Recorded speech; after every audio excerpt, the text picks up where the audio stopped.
What's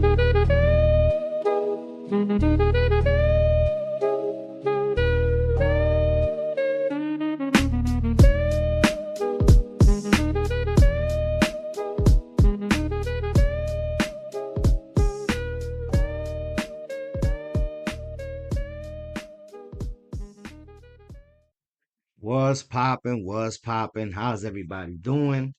Welcome back to another episode of Life According to Rick. How's everybody doing? I hope everybody's had an amazing week. It's already Friday. The weekend is here. And let me tell you, I'm still acclimating from getting back from Vegas. And it's officially a week since we left to Vegas. So I don't know if it's because of the time change, if I'm still jet lagged, whatever the case is, but we got back on Monday and we got in super late. You know, that time change really does it to you. And we had been traveling all day. We left super early from Vegas, to get to the airport and all that.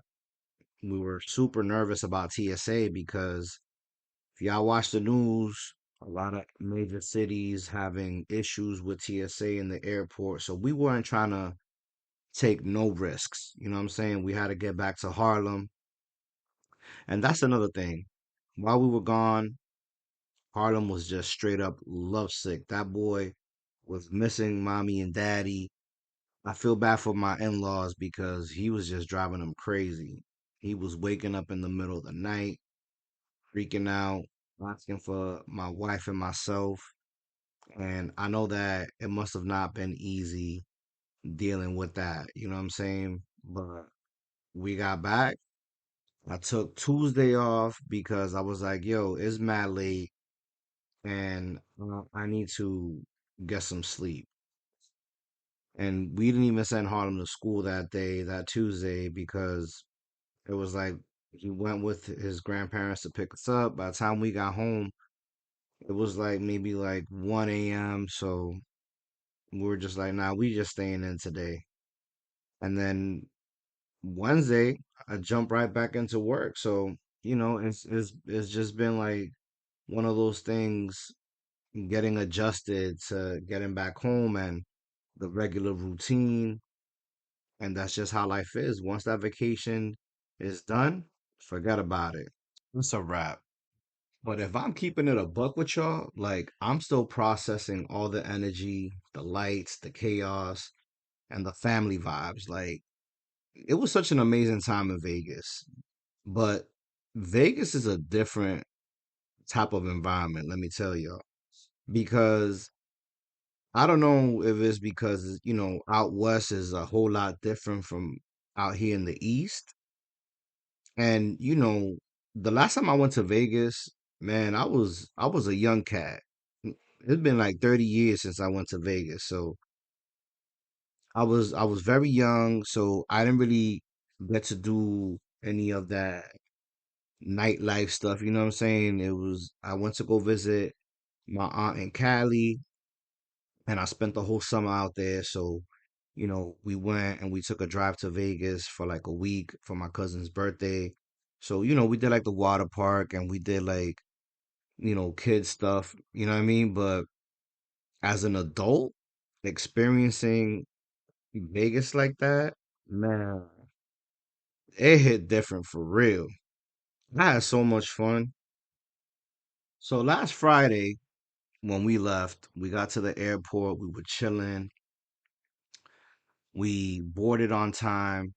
The flight, let me tell y'all, anything over 4 hours is crazy. Like I don't know how people can fly across the world and be on a plane for more than 4 hours. Like that's OD. Like I was mad uncomfortable on the plane. And I don't know if it's because, I'm older now and like my back be mad uncomfortable, but it was a full flight. So just imagine I had somebody in the middle seat next to me and but anyways, once we touched down, I was on go mode. Like I was ready. My wife, poor thing, she was exhausted. She's like, yo, like I'm tired. But we hopped on the Uber And the first spot that we stopped at was In and Out.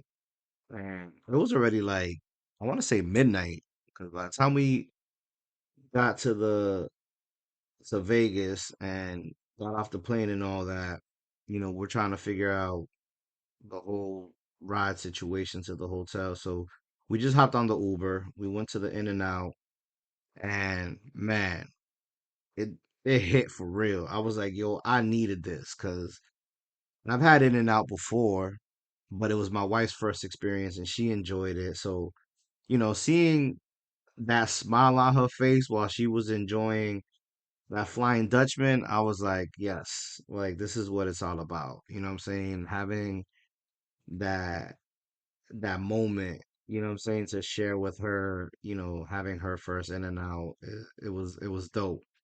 And then we got to the hotel, we checked in, we got to the room, and my wife, after she ate, she was like, "Yo, I'm passing out." And I was like, "You know what? Um, I'm gonna go to the store. There was like a Walgreens, because on the strip, there's everything on the strip. Like you need something, you gonna find it on the strip. So there was like a little Walgreens. And I went into the Walgreens, grabbed some waters and Powerade and stuff like that, to keep in the room. Because let me tell you, at the hotels, yo, them peoples will tax you for a bottle of water or whatever the case is. Like they be ODing on them prices. So we were being smart about it, and I walked around. The nightlife in Vegas is crazy, man. I was just like, wow. But coming from New York, you kind of used to that kind of stuff, right? So I go back to the hotel. I got some rest. I was like, tomorrow's a new day. And, my brother and his fiance was flying in from Miami and my cousin. So I knew that they was gonna get there early. So we was gonna jumpstart the next day and get it popping. So we got up, and mind you, now we're in Vegas on East Coast time. So like 7 in the morning out there is 10 o'clock in the morning out here. So we was up dumb early, but we took advantage, got ready, you know what I'm saying? And then by the time we finished getting ready, my brother and them had arrived. So we're like, yo, let's go get something to eat. We went and got some grub and we walked around. Like we stayed at the Planet Hollywood, and the Planet Hollywood has like a mall. Like a lot of these hotels have like their own malls, right? So we walked around and we just vibing. And then we went and we got on the strip and walked around. Ended up going to Fat Tuesdays. I got this I got this it's called the Monster Yard. Mind you, this is like a big old cup. It's kind of like them cups that you be seeing the people walking around on Bourbon Street out in New Orleans, right? So Fat Tuesday had, it was called the Little Henny, but it wasn't nothing little about this drink, let me tell you. And then I was going crazy. And my wife was like, yo, you got no ceiling. I'm like, yo, I'm in Vegas. I'm gonna do it up. So I got like 3 shots of Henny inside my drink, and we outside, and mind you, while we was out there, it was like 90 degrees, but it was comfortable. And I say comfortable because like I go to Miami and it's 90 degrees and I'm dying because that humidity is disgusting. Okay. Super nasty. But in Vegas, it's just like that dry heat because you out in the desert. So whatever, I'm sipping my drink, we walking, we seeing all these people outside, and then it's like 5 o'clock in the afternoon. I'm like, yo, I felt like I have been out all day. And good thing I took some comfy shoes because all the walking that we did, like crazy, like my my watch kept going off saying like I was hitting all these goals for the steps. I was like, you damn right, I'm hitting the goals with these steps. I will say, if you ever go to Vegas, learn the public transportation. We ended up getting like a 3-day pass for the bus out there. It's called the Deuce. But the Deuce just goes straight up and down Vegas Boulevard. But with the bus pass, I mean, you can basically use it on any of the buses in Vegas, right? So it was super convenient for the fact that you take a Uber everywhere, like you gonna drop a bag, okay? You gonna drop a bag for real. So I mean, there was a couple places, that we would share Uber, like with my brother and my cousin. You know what I'm saying? Like it was easier because it was a group of us. But the bus passes did come in handy, and they also have like a monorail system that they got out there that you can use that it'll take you um up and down the strip as well, which is also convenient. So I definitely recommend, getting your information and, if you're gonna be out there to use the public transportation. So that was dope because we would take the bus, to certain locations, you know what I'm saying? Um, so Saturday night, we're still outside. And this is the thing, when I say outside, we were like literally like on the strip, just walking, going to the different hotels because everything is themed out there. So Caesar's Palace, obviously, you get like that Italian feel, and Caesar's Palace is right next to the Bellagio, so it got the big water fountain show, and you know what I'm saying, the Paris Hotel. They have like a replica of the Eiffel Tower, which is fire at night. All the lights, like you just feel like one of them bugs that just get attracted to one of them zappers. As funny as that sounds, right? But we didn't go crazy Saturday. We walked around the Link Promenade where the High Roller is, which is like this big like Ferris wheel. That thing goes 500 feet up in the air. Insane. But it you see all the people outside and it's crazy. Like it's a whole experience, let me tell you. So we got some rest Sunday morning. We back at it again. But we went and we took a little drive and then we went to this breakfast spot called Union Biscuits. Oof, that spot had me in a chokehold. It had all of us in a chokehold, to be honest. Like, and it's in the cut. Like, it's outside of Vegas, you know what I'm saying? And the food was amazing. The ambiance, the vibe. We kind of got there before the rush. Because after we got our food, like people just started swarming in. There was like a line, and I'm like, damn, like we got here perfect timing. My brother wanted to go to Planet 13, and so we went and did that. You know what I'm saying? You see all kinds of stuff in Vegas, let me tell you. So whatever you're into, you gonna find it in Vegas, let me tell you. Sunday was basically our last day in Vegas.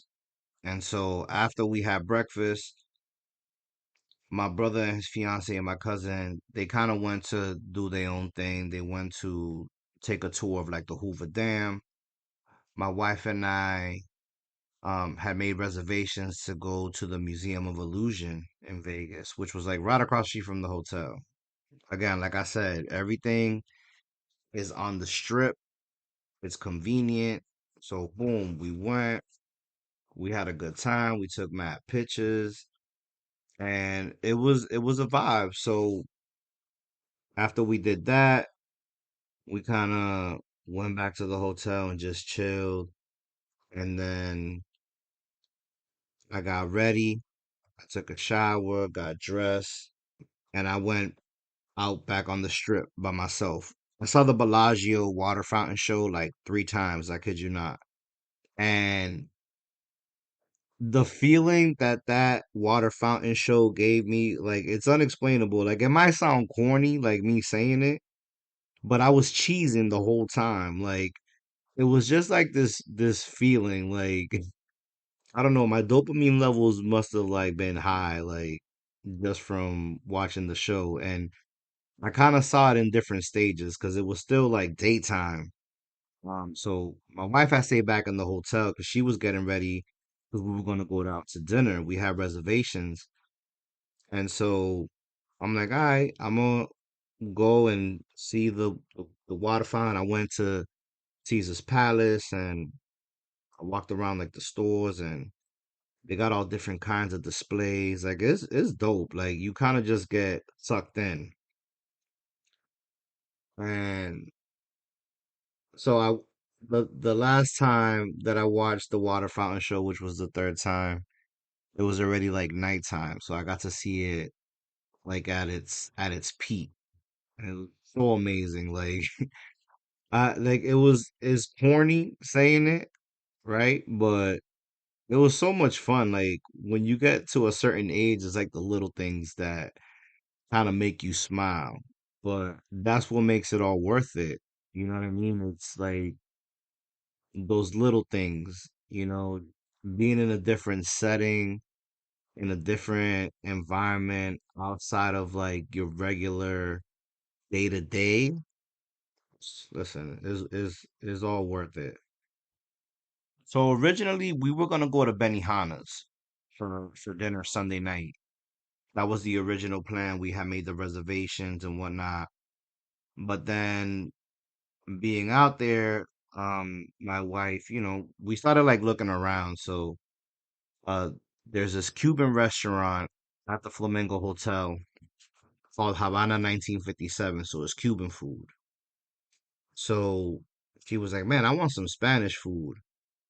So I said, "Bet, let's go there." So we booked the reservation for like 8 o'clock. My brother and my cousin and his fiance, they went to go see Chris Angel. So we kind of like, we're like, all right, bet. So y'all go to y'all show.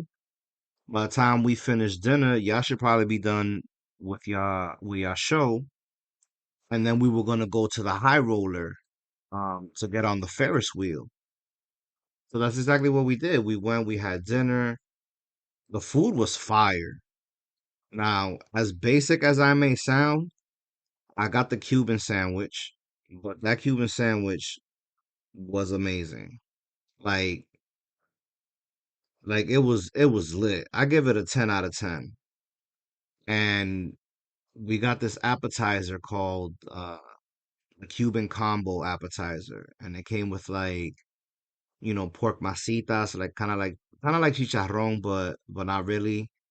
And it had the ham croquetas, man, fire. The yuca fries, and it came with like a garlic aioli. Wow. And my wife ended up getting like this platter called La Orquesta Cubana. And it came with like white rice, chicken, it had like pernil, like the shredded pork, and it had ropa vieja, which is kind of like shredded beef. And it came with a side of like the plátano maduros, the sweet plantains. Man, that plate looked lit. And it was well portioned, like it was perfect, the portions. They don't give you like exaggerated plates in Vegas, so that was a good thing. And we really enjoyed dinner. After that, we met up with the fam. We got on the high roller, and let me tell you, your boy is scared of heights. I mean, I'll fly on a plane. I know that, you know, anything could happen, but I'm okay on the plane. Now, this Ferris wheel, like you're encapsulated in like a bubble, pretty much. And this thing is like it's going slow, and you're gradually, you know, going high. up 530 something feet in the air. And like you start to see the people getting smaller. You're starting to see the whole city. And you can even look in the further outs, just the darkness, because Vegas is in the middle of the desert. So anything outside of like Vegas is nothing but desert, right? So it was kind of trippy, and but it was dope at the same time. The Sphere is right next to the Link Promenade, so we got to see like all the different like displays, so it was fire. Like I took mad pictures while I was up there, but at one point I had to sit down for a second, man. I started getting nervous. I told my wife, I'm like, yo, like my heart is racing right now. Like I'm scared for my life, like being up here this high. But you know, it was very very it was an experience. It was an experience. And it was cool.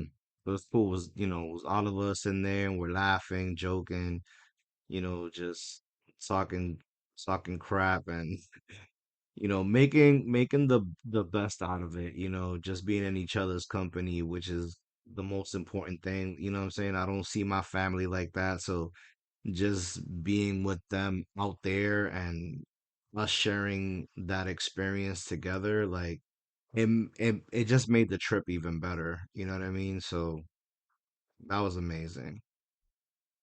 So after the high roller, like it was already getting kind of late, and we went back to the hotel, and my wife and I had to like pack. We were obviously leaving the next day, early in the morning. We were, wanted to make sure that we didn't leave anything. We had bought a couple things. We bought Harlem some clothes, and we got the kids a couple things. Well, I don't want to say we got them a couple things. We bought them like a little souvenir, from Vegas or whatever. And so we packed up, went to bed. The next morning, we got up, we went and had breakfast with my brother and his fiance, and then we headed out, went to the airport. Now, as crazy as we thought that, it was gonna be, there was a little line, so I did get nervous when we walked in, but the funny part was that the line was for the pre-TSA. Regular TSA line, like we was in like 5 minutes. So I was like, wow, we was like tripping for no reason, but better safe than sorry, right? I wasn't even trying to take any risks. You know, we had to make sure that we got back home to Little Man's. And let me tell you, once we got back, the smile on that kid's face, the excitement when he saw us, like I was like, man, I missed you. You drive me crazy, but I missed you. And give him a big old hug. Listen, Vegas will always be Vegas. Loud, bright, and unforgettable. But moments like that remind me it's not about where you are, it's who you're with. And that's what I'm taking with me from this trip. I had so much fun. I enjoyed it. And being around my wife and my family, it it it just made the trip 10 times better. And I wouldn't have wanted it any other way. So I hope that you guys enjoyed this episode and that you envisioned Vegas with me. Maybe not to the full extent how I seen it, but I hope that y'all were able to kind of get a image in your mind of what it was like. So I will catch you guys next week. Viva Las Vegas. I already miss Vegas, let me tell you. I kind of want to go back. I feel like this trip was more like a rough draft. You know what I mean? Kind of got a little layout, a little feel of what it was like. So definitely going to plan another trip to Vegas at some point. But y'all enjoy y'all weekend. Y'all be safe. And this is Life According to Rick.